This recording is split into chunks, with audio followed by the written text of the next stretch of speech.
आमच्याकडे जिथे जिथे 1-2 ठिकाणी आम्हाला ते निदर्शनास आलं आहे, तिथे सुद्धा आम्ही पोलीस फोर्स घेऊन त्याचीही सुद्धा 2 दिवसामध्ये त्या सध्या अनधिकृत जोडण्या ह्या बंद करण्याचं कारवाई होणार आहे.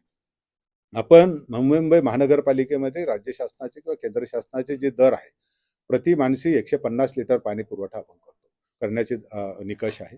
नवी मुंबई महानगरपालिकेमध्ये जवळजवळ आपण म्हणजे मागच्या करत होतो जवळजवळ 270 लिटरपर्यंत पाणी आपण देतो.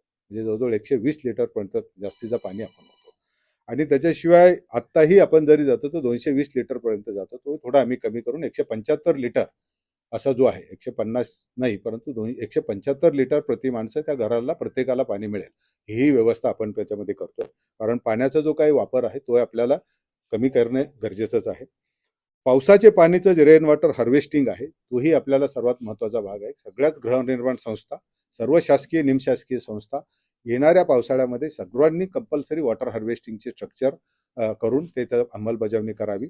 याचं आम्हाला याच्यानुसार असं जे काही आम्ही हे अंदाज केल्यानुसार पूर्वीच्या पाण्याच्या नुसार आपल्याला 5 ऑगस्टपर्यंत पाणी पुरेल असं हे होतं. तर आम्ही जवळजवळ याच्यामध्ये 31 ऑगस्टपर्यंत जे पाण्याचं नियोजन आहे हे सर्व उपाययोजना राबवल्यानंतर 31 ऑगस्टपर्यंत आता जो काही आपण पाण्याचा आहे त्याचा पूर्ण पुरवठा होईल. आपल्याला अपेक्षा आहे की पुढील महिन्याभरामध्ये पाऊस येईल आणि पाऊस आल्यानंतर मग पिण्याच्या पाण्याच्यासाठी जे आहेत हे जे काही उपाययोजना आहे, जोपर्यंत धरणामध्ये समाधानकारक पाणी येत नाही तोपर्यंत ह्या उपाययोजना लागू राहतील असंही मी आपल्या निमित्त या सर्वांना आपण सांगतो. मला सर्वांना ज्ञात आहे की यावर्षी पाऊस उशिरा आपल्याला अगोदर येईल असं सांगण्यात आलं होतं. अल निनोचा परिणाम आहे आणि पावसामध्ये अल निनो सुद्धा सेट होईल ही शक्यता अगोदरच वर्तवलेली होती. जनरली सर्वसाधारणपणे आपल्याला 7 ते 10 जूनपर्यंत पाऊस आपल्या मुंबईमध्ये येतो, किती उशिरा झाला तरी. परंतु आज जर बघितलं असेल तर आपण 17 तारीख आहे आणि अजूनही पावसाचे जे काही अंदाज आता आपल्याला भारतीय हवामान शास्त्राकडून उपलब्ध होणारे आहेत त्याच्यामध्ये अल निनोचा इफेक्ट झाल्यामुळे अजूनही पाऊस लांबणीवर जातोय.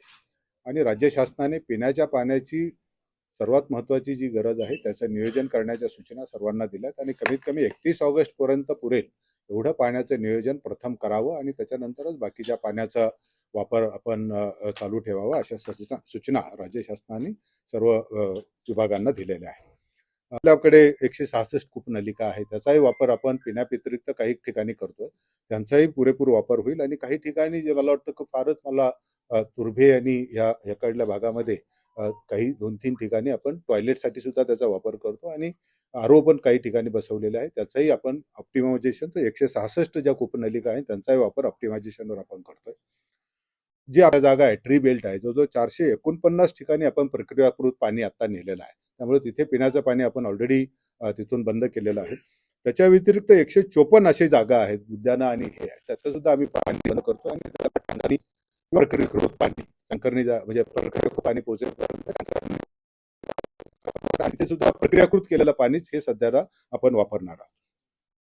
बांधकामासाठी सगळे जे काय बांधकामासाठी ज्या नळयोजना दिलेल्या आहेत त्याही बंद करण्यात येत आहे. फक्त प्रक्रियाकृत केलेलं पाणी हे आपल्याला बांधकामासाठी वापरायचं आहे.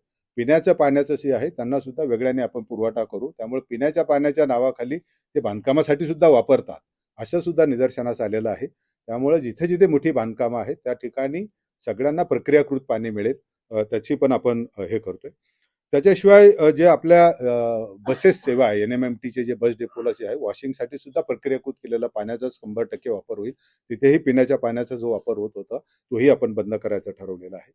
जे एरिएटेड वॉटर आणि पॅकेज वॉटर बॉटलिंगचे प्लांट्स आहेत त्यांचाही थोडं आपण पाण्याच्या मध्ये त्याचं कट करतोय, कारण तिथे सुद्धा आपल्याला डायव्हर्जन होतं, कारण तेच पाणी इथेच वापरलं जाईल असं काही होत नाही. तर तोही एक आपल्याला जलतरण तलावांना होणारा पाणी पुरवठा सुद्धा बंद करायचा ठरवलेला आहे. त्यामुळे इथून पुढे कुठल्याही स्विमिंग पूलला पिण्याच्या पाण्याचा वापर हा होणार नाही. सगळ्या सोसायटीमध्ये जिथे जिथे पिण्याच्या पाण्याचा वापर हे डायव्हर्जन करून स्विमिंग पूलसाठी वापरतात तो पूर्णतः तात्काळ आजपासूनच बंद करण्याच्या सूचना आम्ही देतो.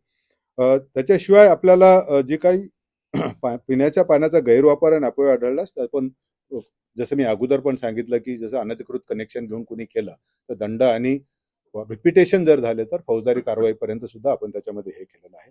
जे वापराचे जे आस्थापना आहे त्यांची 20% पाणी कपात आपण करतोय, कारण त्यांच्यासाठी आपल्याकडे बऱ्याच ठिकाणी आपल्याला प्रक्रियाकृत केलेलं पाणी सुद्धा ते वापरू शकतात. त्यामुळे जे पिण्याच्या पाण्याचा जो वापर त्या ठिकाणी होतो त्याचं 20% कपात त्या व्यावसायिक आणि जे इंडस्ट्रीयल वापर आहे, वाणिज्यिक आहे, तिथे आपण हे करतोय.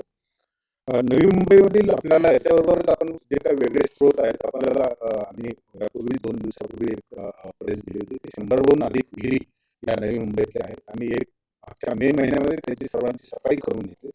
पुढल्या आठवड्याभरामध्ये सगळ्यांचं पुन्हा डीप क्लिनिंग जो आपण हे करतो त्याला पंप बसवून सगळ्यांचं पाणी उपसा करून 3 ते 4 वेळा आणि ह्या सगळ्या पाण्याच्या ज्या विहिरी आहेत त्याचं टेस्ट करून पिण्याव्यतिरिक्त जे काही उतर पाण्यासाठी जो वापर लागणार आहे त्या सगळ्या विहिरींचा पण आम्ही कार्यान्वित करण्याचं मोहीम आता राबवतात.